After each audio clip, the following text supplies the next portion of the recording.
The coffee maker gurgled its familiar morning song, but the kitchen felt wrong. 3 days.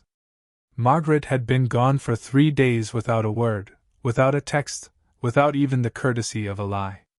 At 72, I'd learned to read the silences in our 48-year marriage like a musician reads sheet music. This silence was different. It wasn't anger or contemplation. It was absence, complete and deliberate. I stood at our kitchen window, watching the neighbor's cat stalk a cardinal across our backyard. The same backyard where we'd raised our children, hosted countless barbecues, and planted that oak tree when Tommy was born. Now Tommy was 45 with kids of his own, living in Seattle, probably unaware his mother had vanished like morning mist. The first day, I'd called her Sister Linda. "Haven't heard from her, Jack," she'd said, but her voice had that practiced quality of someone reciting lines. Linda was a terrible liar. Always had been since the day I met her at our wedding rehearsal, trying to convince everyone she hadn't been drinking champagne in the church basement. The second day, I'd driven to all her usual places. The library where she volunteered on Tuesdays. The coffee shop downtown where she met her book club. Even that overpriced yoga studio she'd started going to 6 months ago, the one with the instructor who looked like he'd stepped out of a wellness magazine, all cheekbones and manufactured serenity. Nobody had seen her. Or nobody would tell me they had. By the third morning, I'd stopped looking. There's a certain dignity in knowing when to stop chasing someone who doesn't want to be found. Instead, I sat in my study, surrounded by the accumulated paperwork of nearly 5 decades together, and I waited. The mahogany desk, her anniversary gift to me 15 years ago, held neat stacks of documents I'd been organizing. Bank statements. Insurance policies. The deed to the house. Our wills, last updated when Margaret turned 70. That's when I found it. The envelope had been tucked behind our family photo from last Christmas, the one where everyone's smiling except Margaret, who's looking somewhere beyond the camera's lens. Inside was a single document that made my hands shake, not from age but from recognition of what it meant. I read it 3 times, then set it aside and continued waiting. She walked through the front door at 4:47 p.m. on that third day. I knew because I was watching the grandfather clock in the hallway, the one her father had built by hand. She didn't call out like she usually did. Didn't set her keys in the ceramic bowl by the door with that familiar clink. She moved through our house like a stranger, careful and quiet, until she found me in the living room. Margaret stood in the doorway wearing clothes I didn't recognize, a flowing blue dress that made her look younger, unfamiliar. Her silver hair, usually pinned in the same style she'd worn since the 90s, hung loose around her shoulders. She'd been crying, I could tell from the careful way she'd reapplied her makeup, trying to cover the evidence. "Jack," she said, and my name sounded like an apology. I set down my book, a biography of Truman I'd been pretending to read for 3 hours, and looked at her. Really looked at her. Somewhere in those 3 days, my wife had become a stranger. Or maybe she'd been becoming one for months, and I'd been too comfortable in our routine to notice. "I need to tell you something," she said, moving into the room but not sitting down. She stood by the fireplace, fingers tracing the mantel where our family photos chronicled the decades. Our wedding, the kids' graduations, grandchildren's birthdays, our 50th anniversary cruise to Alaska. "I know," I said, though I didn't. "Not really." You can know something's wrong without knowing what it is, like sensing rain before the first drops fall. She turned then, and the look on her face was one I'd never seen in 48 years. Not grief, exactly. Not guilt. Something more complex, a mixture of defiance and sorrow, liberation and loss. "I've been seeing someone," she said. The words came out rushed, like she'd practiced them but couldn't quite get the rhythm right. "Another man. His name is David. From the yoga studio." I'd expected to feel something volcanic when this moment came. Rage, maybe? Or devastating sadness. Instead, I felt oddly hollow, like someone had reached inside me and scooped out everything vital, leaving just the shell of an old man in his favorite leather chair. How long? I asked, surprised by how steady my voice sounded. 6 months. She wrapped her arms around herself. Since January? After we got back from visiting Tommy. January. I thought back to January, tried to see the signs I'd missed. She'd been different after that trip, quieter but also somehow more alive. She'd started buying new clothes, listening to different music, suggesting restaurants we'd never tried.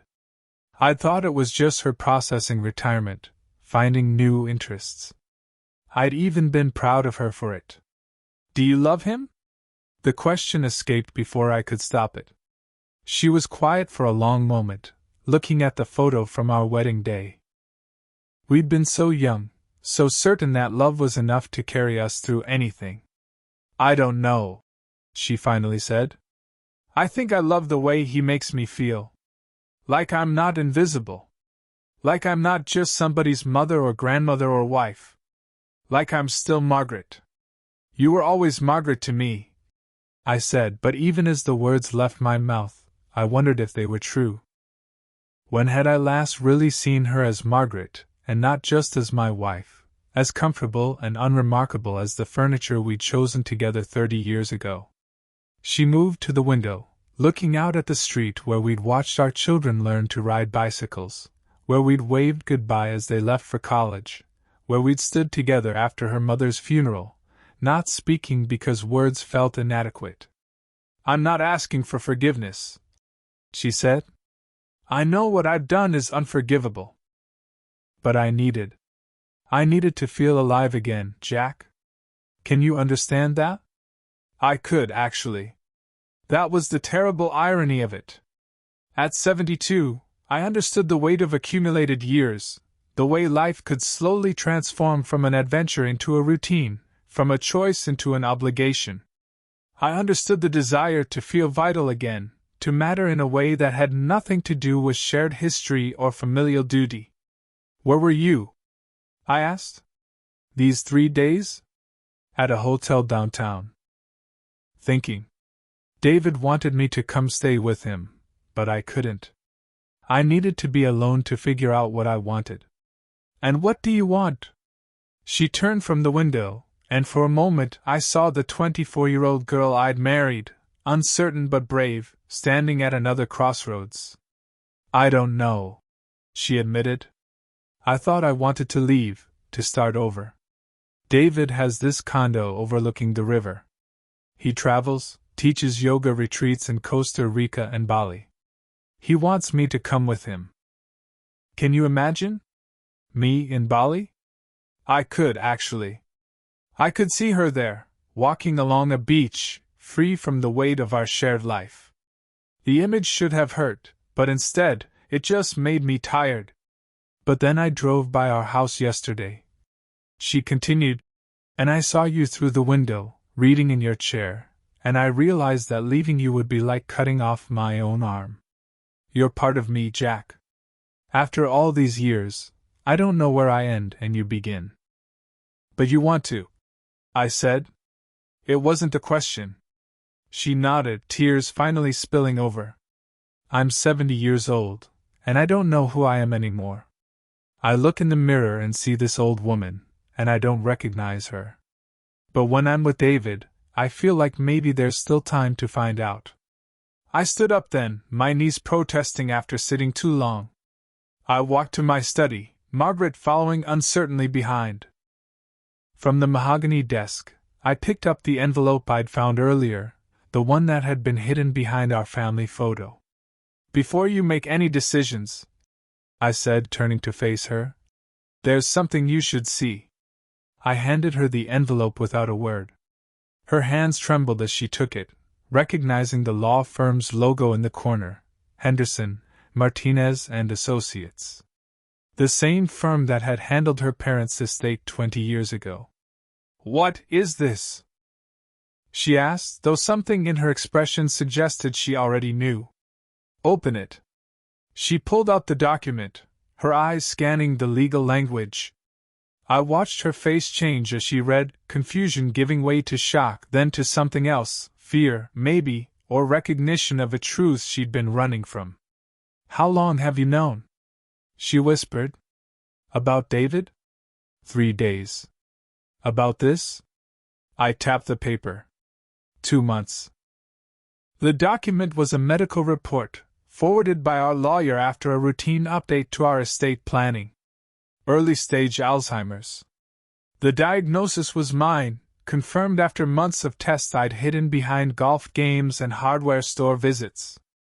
The prognosis was what you'd expect, a slow fade, maybe 5 good years if I was lucky, then a descent into darkness. You didn't tell me, she said, sinking into the desk chair. 2 months, and you didn't tell me. I was waiting for the right time. The right time? Her voice cracked. When would the right time be to tell your wife you have Alzheimer's? I don't know. After our anniversary, maybe. Or after Tommy's visit next month. There was always something, some reason to wait. I sat on the edge of the desk, looking down at her. Then you started pulling away. The yoga classes. The new clothes.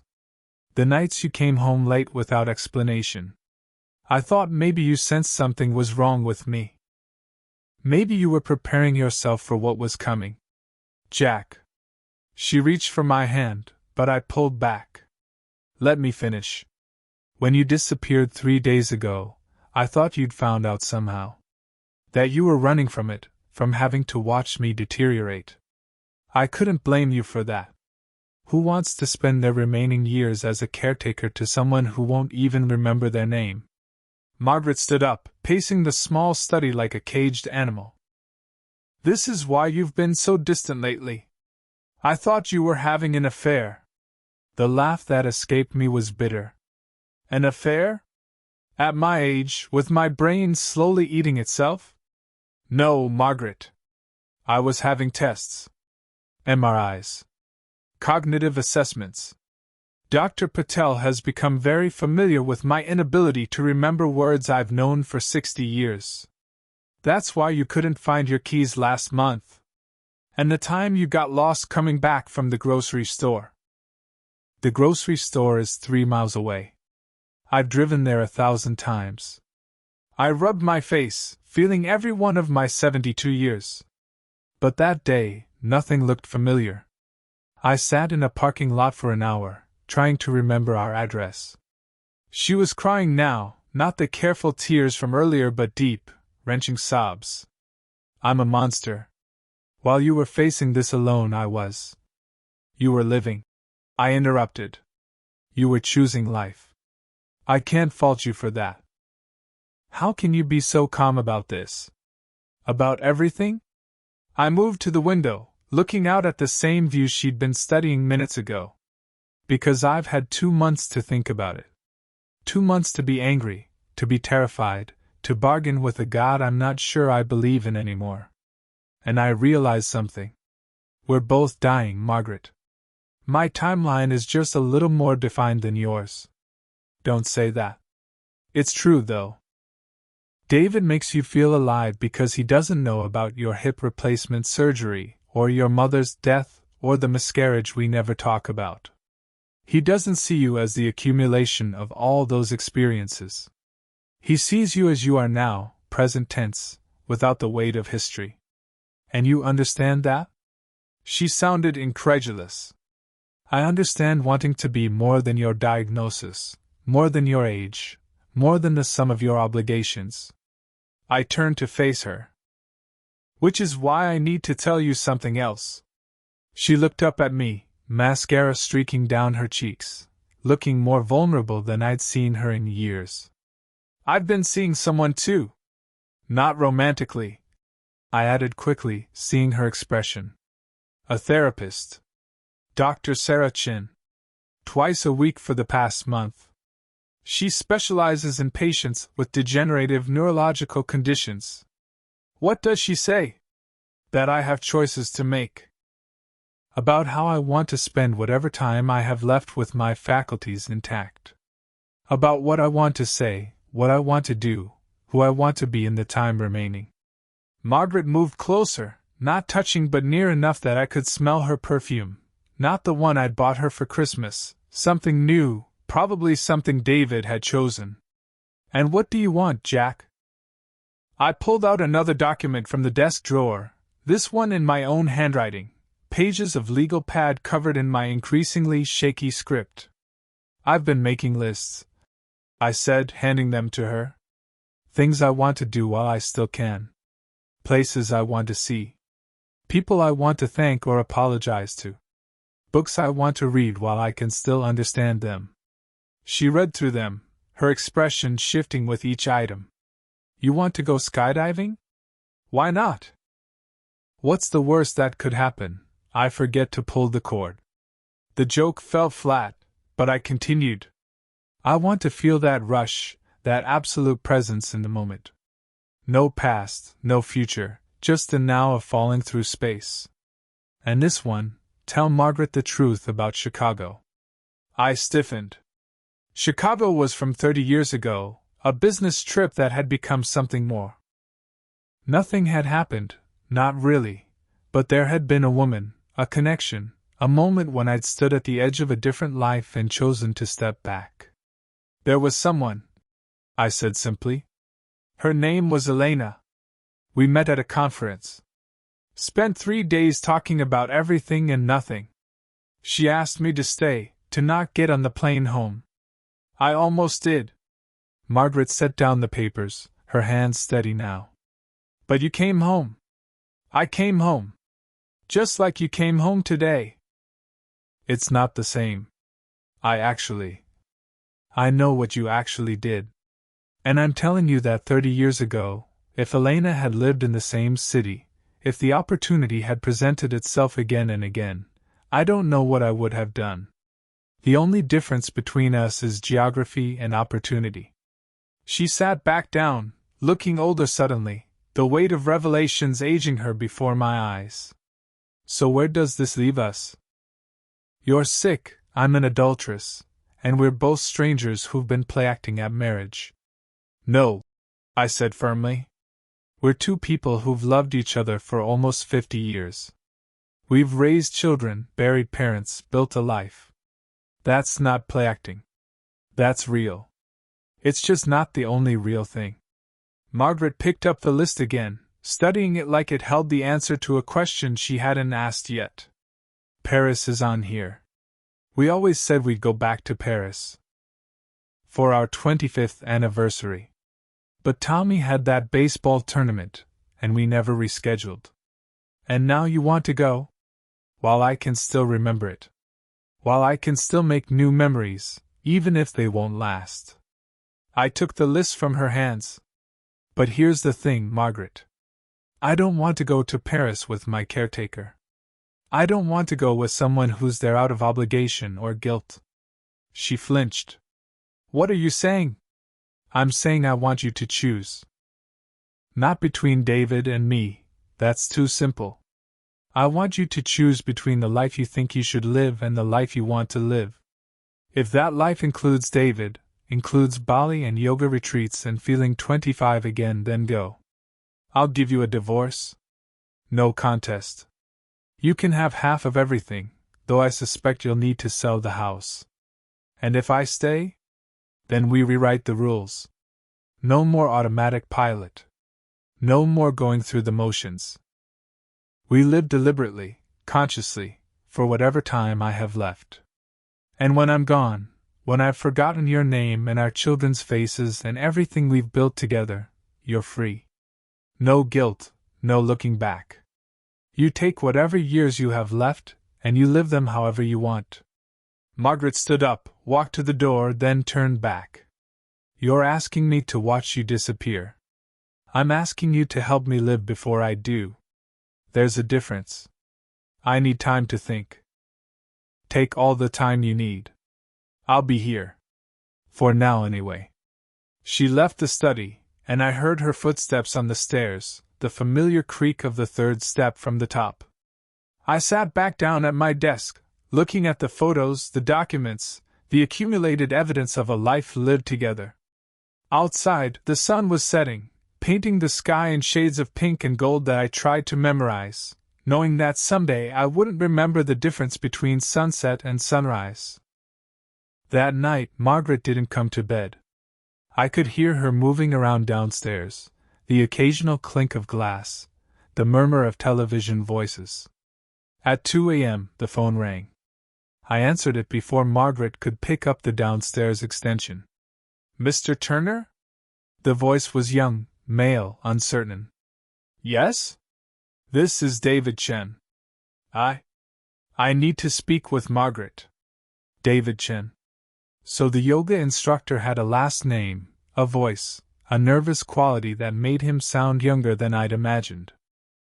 It's 2 a.m, David. I know. I'm sorry. But she left some things here, and I thought. Is she okay? She's fine. I sat up in bed, suddenly very awake. Tell me something, David.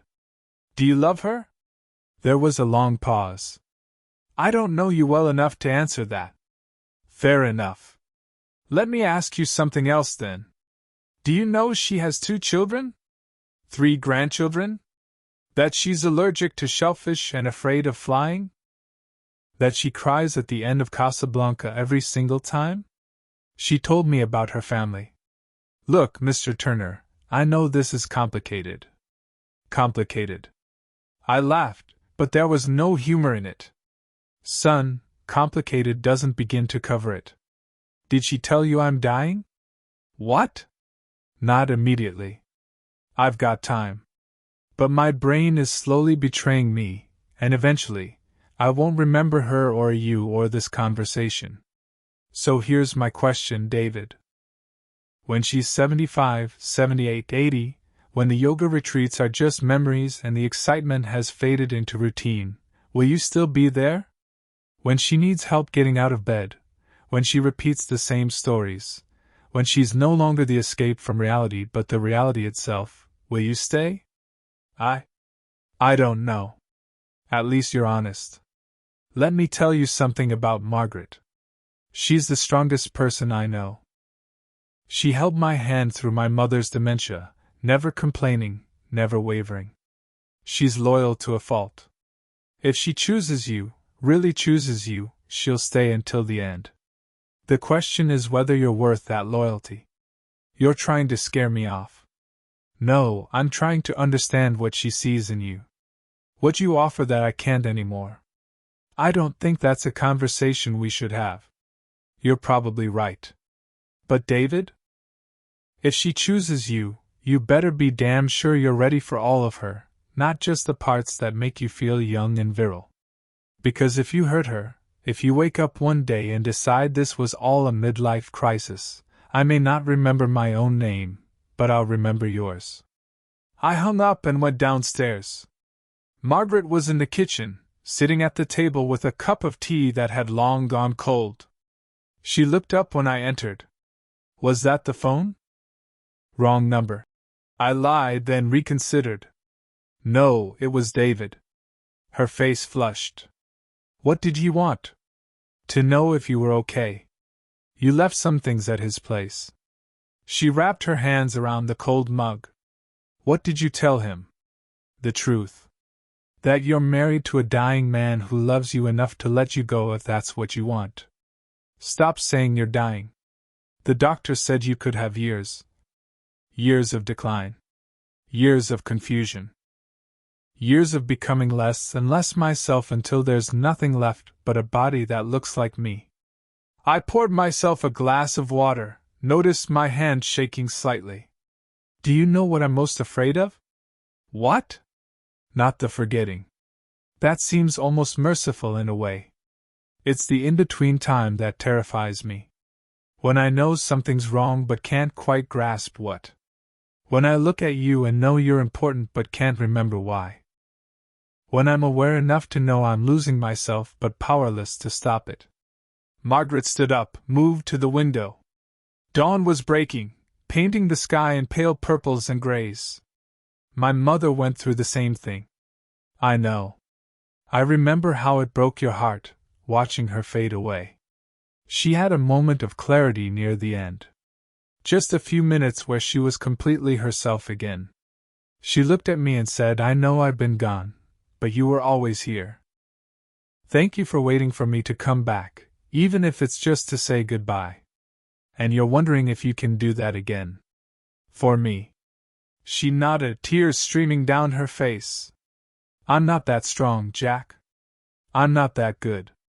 You don't have to be. That's what I'm trying to tell you. I don't want a martyr. I don't want someone sacrificing their remaining years out of obligation. If you stay, I want it to be because you choose to, because there's something here worth staying for, not because you feel guilty about David or responsible for me. How can you be so rational about this? Your wife just confessed to having an affair, and you're acting like we're discussing dinner plans. You want to know why I'm so rational?" I set down my glass harder than intended, water sloshing onto the counter. Because if I let myself feel what I really feel, I'd fall apart. And I don't have time for that. I don't have the luxury of a breakdown, of months of therapy to process betrayal. My clock is ticking louder than yours, Margaret. She turned from the window. Then tell me.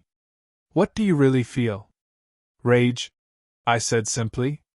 Pure, burning rage. Not just at you, but at everything. At my brain for betraying me. At God for this cosmic joke of timing. At David for being able to offer you something I can't. At myself for not seeing it coming, both the disease and your affair. Jack, I'm not finished. I feel humiliated. While I was sitting in waiting rooms, terrified about our future, you were in another man's bed. While I was planning how to tell you, how to prepare you, you were planning your escape. Every yoga class, every new dress, every lie, they're like knives now. My voice had been rising, and I forced myself to stop, to breathe. But underneath all that, there's love. Stubborn, persistent, inconvenient love. 48 years of it, rooted so deep I couldn't dig it out if I tried. And that's the real tragedy here, Margaret. Not that you found someone else, but that I still love you despite it. She crossed the kitchen, reached for me, but I stepped back. No. Not yet. If you touch me now, I'll either fall apart or say something I can't take back. I gripped the counter, knuckles white. I need you to understand something. My diagnosis doesn't absolve you. It doesn't make what you did okay. If anything, it makes it worse. You abandoned me when I needed you most, even if you didn't know it. I know, she whispered. I know, and I'm sorry. Sorry isn't enough. Not nearly enough. I looked at her, really looked at her. But it's a start. The phone rang again at 7 a.m. This time it was Tommy, our son, calling from Seattle. Dad? Mom? I've been trying to reach you guys for days. I picked up the extension in the living room while Margaret answered in the kitchen. We're here, son. Sorry, it's been a complicated few days. Is everything okay? Linda called me, said Mom hadn't been home. I could hear Margaret's sharp intake of breath on the other line. Everything's fine, Tommy. Just some miscommunication. Are you sure? Because Sarah's been worried too. Sarah, our daughter, lived closer, just 2 hours away in Portland. She drove by the house yesterday, said your car was there but Mom's wasn't. Tommy. Margaret's voice was carefully controlled. This isn't a good time. Actually, I interrupted. Maybe it is. Tommy, can you and Sarah come for dinner Sunday? There are some things we need to discuss as a family. Dad, you're scaring me. It's nothing urgent. But important. Can you make it? I'll rearrange some things. Sarah will definitely come. Should we bring the kids? I thought about my grandchildren, Tommy's twins, age 10, and Sarah's teenager. Maybe not this time. After we hung up, Margaret found me in the living room. We're telling them? About my diagnosis, yes. About David, that's your decision. They'll hate me. They might. Or they might understand better than you think. Sarah's marriage isn't perfect, you know that. And Tommy. Tommy called me last month, asking how we'd made it work for so long. His exact words were, "How do you keep choosing the same person when you're both constantly changing?" What did you tell him? That sometimes you don't. Sometimes you wake up next to a stranger and have to decide if you want to know them again. I didn't know then how prophetic that was. Margaret sat down across from me, maintaining distance. I've made a decision. About David. My chest tightened, but I kept my expression neutral. And I ended it. This morning, while you were upstairs. I called him. Because of my diagnosis? No. Because of what you said about choosing. I realized I wasn't choosing David, I was choosing to run away. From aging, from routine, from the fear of becoming my mother, watching someone I love disappear. David was just the exit door. That's not fair to him. She laughed bitterly. Now you're defending him? I'm saying if you're ending it, end it for the right reasons. Not out of guilt or pity for me. I'm ending it because I realized something at 3 a.m., sitting in our kitchen, looking at the pictures on our refrigerator. Every important moment of my adult life has you in it. Not just as a witness, but as a participant. You're woven into the fabric of who I am. David is. He's a thread I picked up, thinking I could weave something new.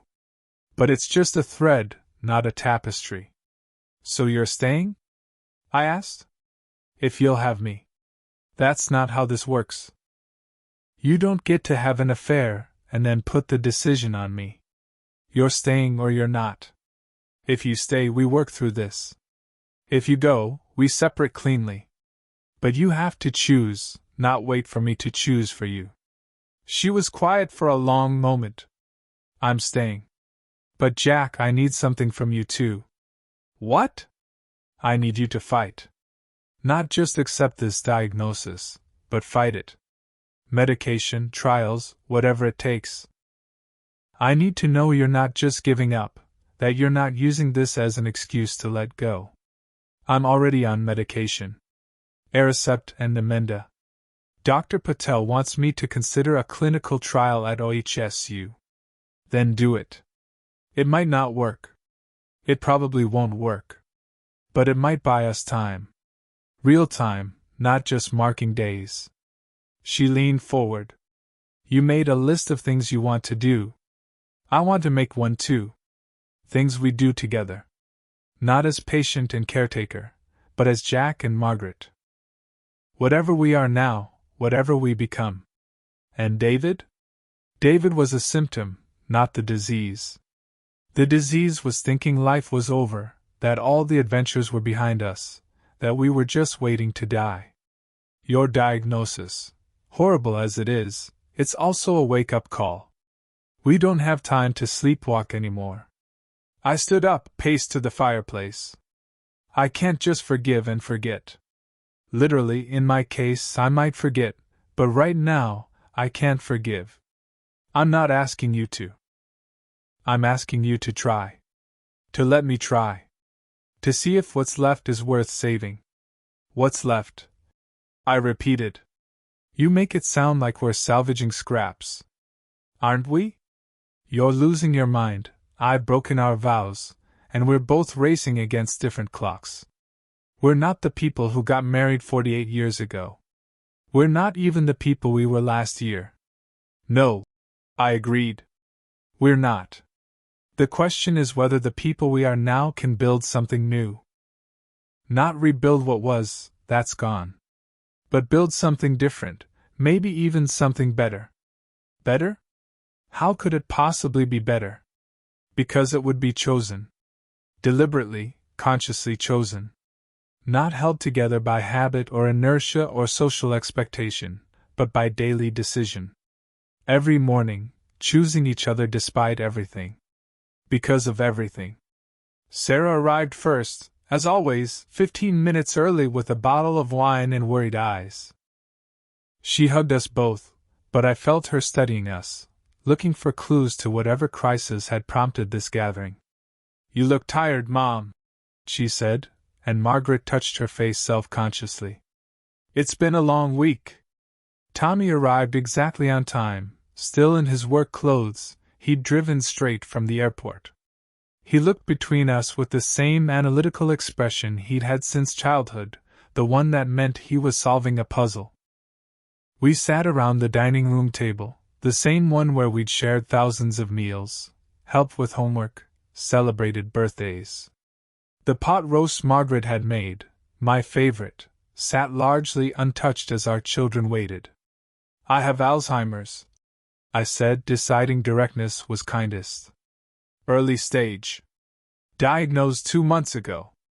Sarah's wine glass slipped, red spreading across the white tablecloth like blood. Tommy went completely still, the way he used to when he was young and trying not to cry. "How long?"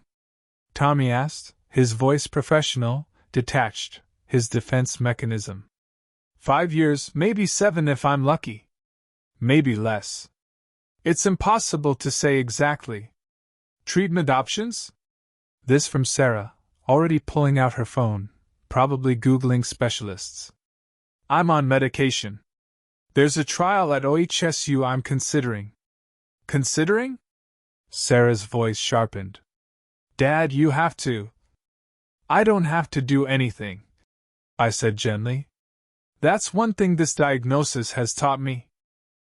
I get to choose how I face this." "Mom?"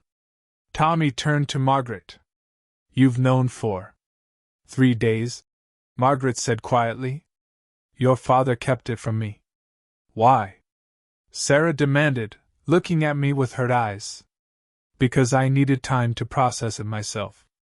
To figure out what I wanted before everyone else's feelings and opinions got involved." I reached for my water glass, noticed my hand trembling slightly. "But that's not the only reason we called you here." Margaret shifted in her chair. "There's something else. I've been having an affair." The silence that followed was different from the shocked quiet after my announcement. This was explosive, charged, dangerous. "What?" Sarah stood up, her chair scraping against the floor. "Are you serious?" "Sarah." I started, but she whirled on me. "You knew? You knew and you're just sitting here having Sunday dinner like nothing happened?" "It's complicated," Margaret said. "Complicated?" Tommy's controlled facade cracked. "Dad's dying and you're screwing around? That's not complicated, Mom, that's cruel." "Tommy," I said sharply. "That's enough. You're defending her?" He looked at me incredulously. "Dad, I know what she did. I also know what I did, or didn't do. This isn't a courtroom. We're not here to assign blame." "Then why are we here?" Sarah demanded, tears streaming down her face. "We're here," I said, "because you're our children and you deserve to know what's happening. All of it. The beautiful and the ugly." "How is any of this beautiful?" Sarah sat back down, defeated. "The truth is beautiful," Margaret said. "Even when it hurts. Your father and I have been sleepwalking through our marriage for years. We loved each other, yes, but it had become automatic, unconscious. The affair, inexcusable as it was, woke us up. And your father's diagnosis. It's forcing us to be intentional about whatever time we have left." "So you're staying together?" Tommy asked. "We're choosing to try," I said. "Not staying together, that sounds passive. We're actively choosing to rebuild something new." "How can you trust her?" Sarah asked me. "I don't, not completely. Trust takes time to rebuild. But I trust that she understands what she almost lost. And I trust myself to know what I want for the time I have left." Which is what? Tommy leaned forward. To live. Really live, not just exist. To forgive and be forgiven. To make new memories while I can still make them. To show you both that marriage isn't about perfection, it's about choosing to love through imperfection. That's bullshit, Sarah said, surprising us all. She rarely cursed. Marriage is about commitment. About keeping your promises. Is it? I asked. Or is that just what we tell ourselves because it's easier than admitting how fragile it all is? Your mother kept her promise to love me. She just loved someone else too. I kept my promise to be faithful, but I wasn't present. Which broken promise is worse? You're making excuses for her, Tommy said. No, I'm trying to see clearly. Maybe for the first time in years. I looked at my children, these adults we'd raised. I need you both to understand something. This disease is going to take everything from me. My memories, my personality, eventually my ability to recognize you. Before that happens, I want to live authentically. No more pretense, no more going through the motions. Margaret reached for my hand, and this time I let her take it. We're going to Paris, she said. Next month. We're going to take that trip we always postponed. And when we get back, I added, I'm starting the clinical trial. Fighting this thing with everything I have. What do you need from us? Tommy asked, ever practical. Time, I said. Regular visits while I'm still myself.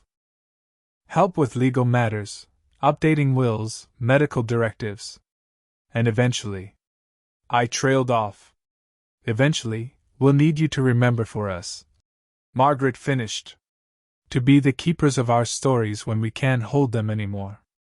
After dinner, after tears and difficult conversations, after Tommy and Sarah had left with promises to visit more often, Margaret and I sat alone in the living room. The house felt different, lighter somehow, as if secrets had physical weight that we'd finally set down. There's one more thing, I said, pulling out an envelope from the side table drawer. This is what I was going to give you. When you came home that first day, before you told me about David. She opened it with careful fingers, unfolding the single sheet of paper inside. It was a letter I'd written the night she disappeared, when I thought she'd discovered my diagnosis and run.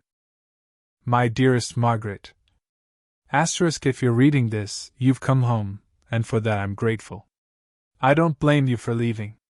The thought of watching me disappear, inch by inch, memory by memory, it's too much to ask of anyone. Asterisk. Asterisk, but I need you to know something. Every moment we've shared, every year we've built together, has been worth it. Even knowing how it ends, I wouldn't change a thing.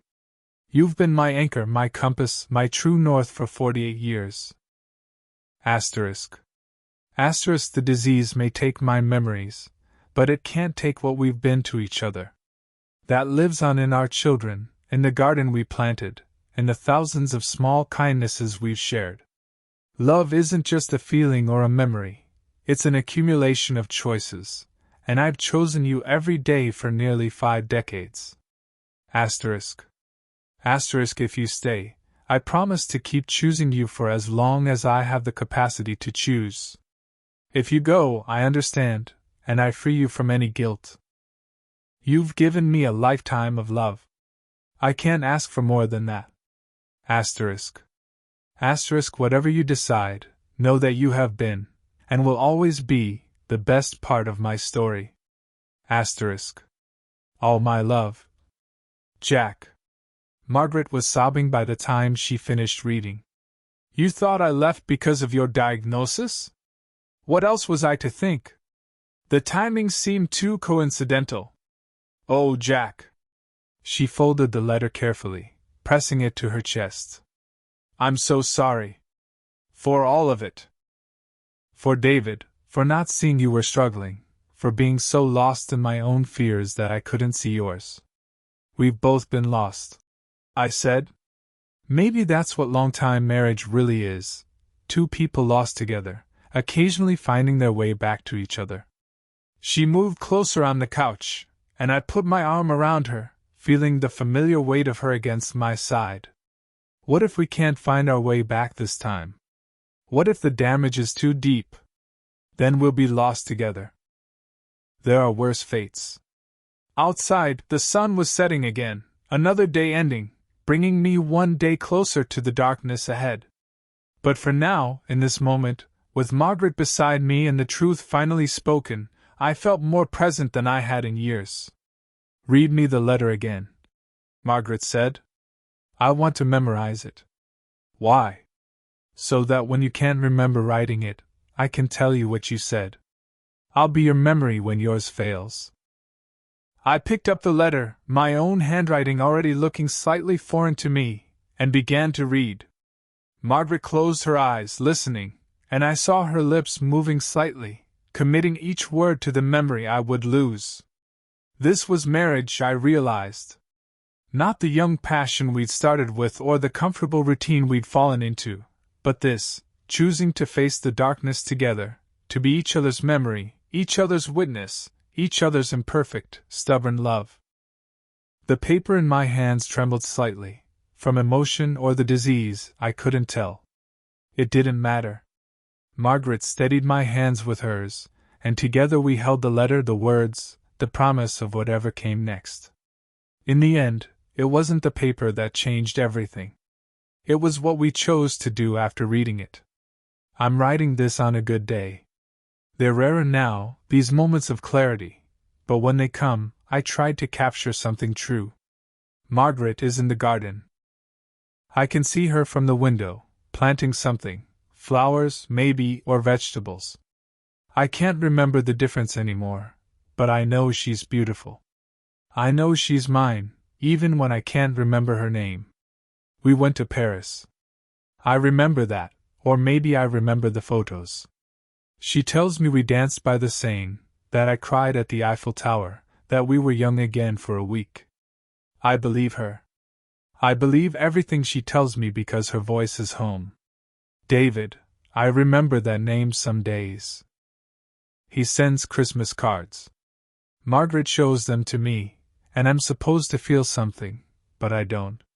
He's just a character in a story she sometimes tells, about a time when we almost lost each other but chose to hold on instead.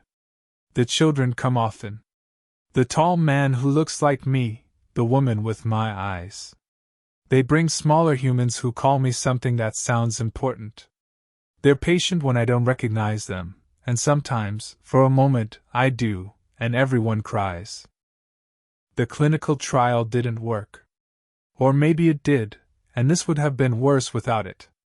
Margaret says I've had 5 good years, that we've lived more in these 5 years than in the previous 20. She has a list, our list, checked off. Skydiving, apparently I laughed the whole way down. The Northern Lights. A hot air balloon. A tattoo, she shows me sometimes, on my shoulder, her name in her handwriting, so I always know who she is. But here's what I want to say, while I can still say it. Love isn't about remembering. It's about choosing, again and again, even when you can't remember why. Every morning, I wake up next to a stranger who feels like home.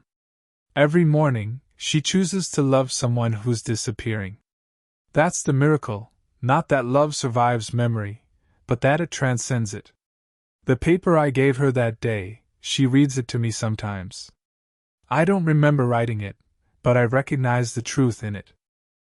We are the accumulation of our choices, and every choice has led us here, to this moment, to this imperfect, impossible, beautiful love. Margaret is coming in from the garden now. She's smiling, holding something, flowers, definitely flowers. Yellow ones? She'll put them in water and tell me a story about them, about us, about the life we've lived. And I'll listen, not because I remember, but because her voice is the only thing that makes sense in a world that's slowly dissolving. Tomorrow, I might not be able to write this. Tomorrow, I might not know my own name. But today, right now, I know this. we chose each other. Despite everything, because of everything, we chose each other. And that has made all the difference.